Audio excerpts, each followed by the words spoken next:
Hi, good morning all. In this video, game day. The Sabres are in Chicago. Let's look at it coming up.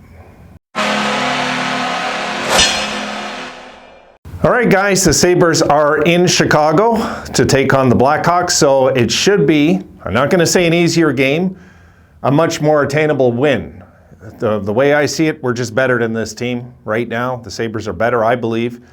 And they should be able to go in there and win this game, even though it's a back-to-back. The Sabres are playing pretty damn good hockey right now, and I would expect that they're going to compete in this game. If they come out of this game looking flat-footed and bad and made tons of mistakes and uninspired and all that crap, I'll be surprised. I'll be surprised if we do that the rest of the year, to be honest. I'm expecting the boys now to have taken that next step where they feel they can compete anywhere, any place, anytime, any rink, any road trip, anywhere. They just feel like they can compete all the time. And that is just the mentality I want to see these guys hang on to, okay? So it's important, even if we don't win today, that we continue to do those things. So let's take a look at some numbers here, guys. It'll be a brief one with the numbers.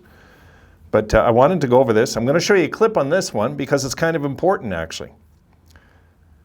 Okay, let's put that clip up for a sec. And there you see the standings, okay? I mean, take a look. Hey, we're neck and neck in the standings. They're one full game in front of us. They're 24 and 32. They're 20, and we're 23 and 33 and 10, and they're 24, 32 and 10. They've scored one more goal than us, and they've let in 3 less. So, you know, it makes sense when you look at the minus 50 and we're minus 54 that they're just a game in front of us. The last 10, they're 4-4 and 2. The last 10, we're 5-3 and 2. They're 11 and 16 at home. We're 11 and 17 on the road. You know, everything looks very, very similar in the season right now. So looking at that, I mean, this is one of the teams that I expect to beat all the bottom teams now, guys, including Detroit. I've stood with the fact I think we're better than Detroit all year long. I think Detroit is just overrated because the Steve Yzerman name comes into it, really. I'm not sold on that Detroit rebuild at all. I know there's some good studs over there, don't get me wrong, but I just think that the Sabres get laughed at and they get all this respect, and to me it makes no sense. It makes no sense. Because if you look at their rebuild and ours, what have they done so much better? Please explain. I don't see a thing. I don't see a damn thing. I just don't. I think they're doing okay with their rebuild, but they're not like way in front of us, or they're not way behind us, obviously. But you know what I mean? I think the Sabres will be better next year than Detroit and some of these teams. And there might be teams like Jersey that might be better than us next year also. You know what I mean? So this thing about the standings I'm looking at, I want to finish, you know, in front of like 8 teams this year. I don't see why we can't. I'm pretty sure it's 8 that I've picked off that we can catch. Everybody from Detroit down, we should be able to finish in front of it if we play decent down the stretch. That's a big if. We'll have to see what the boys do and how they respond. So today, obviously it's going to be Tokarski nets. That goes without saying. Tokarski will be in nets today.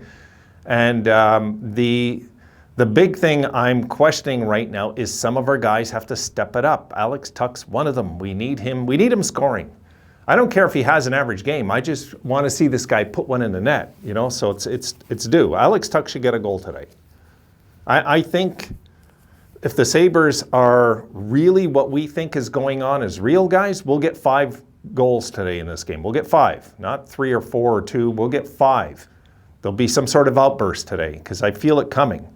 Even Middlestat, you know, like has looked not himself this year, obviously. I mean, it's been a crap year for him, right, overall. I mean, injury after injury and things like that. And I really want to see if the guys today come into this game and don't forget the Chicago team, guys, as we know, are one of the top physical teams in the league. As you've seen in those videos when I talk about the hitting, they're one of those physical teams. So we're going to be drawn into a physical game today, no matter what, especially if we're in front of them. They're going to get upset.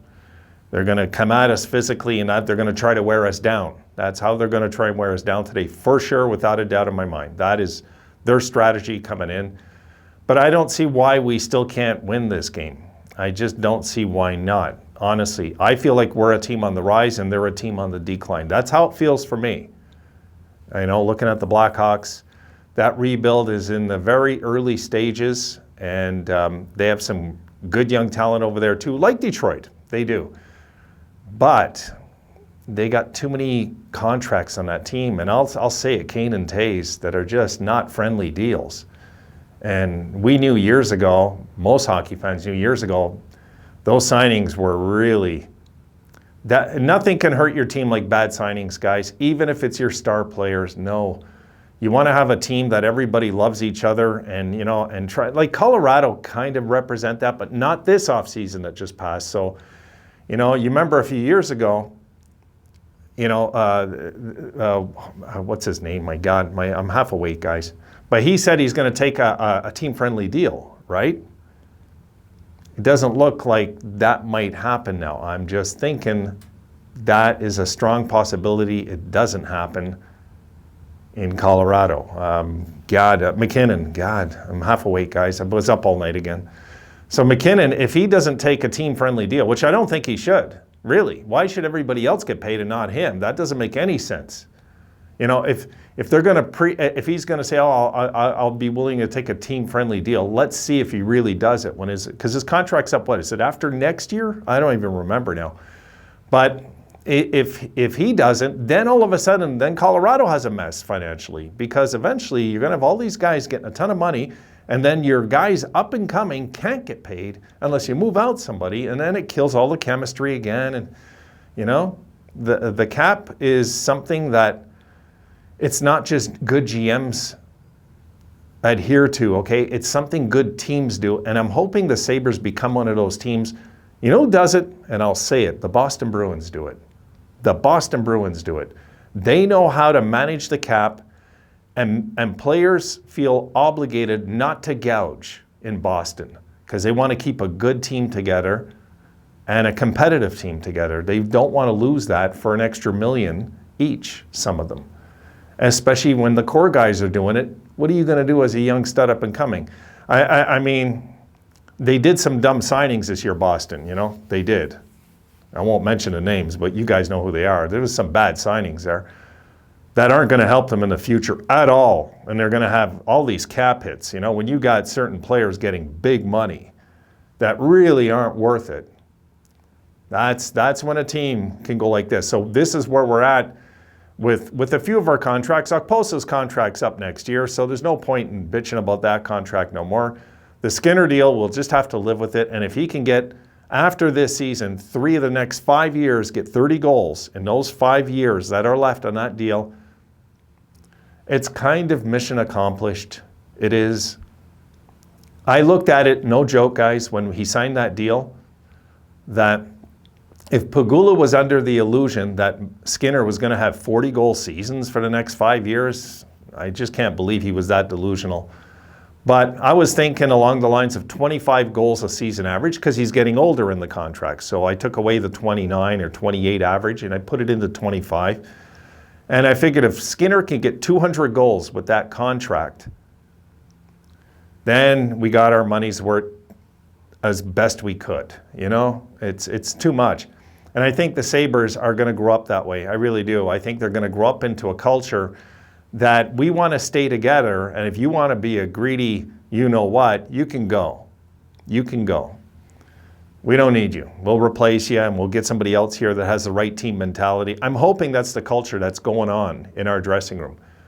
I really, guys, I'm going to be nervous that we're going to give out tons of money that we shouldn't just to keep certain guys. No, move them.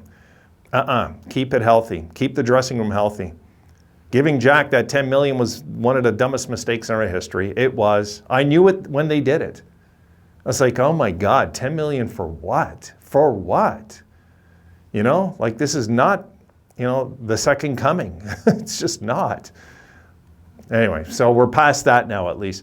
You know, when you got a guy like Tuck making under $5 million a year, doesn't that say something, you know?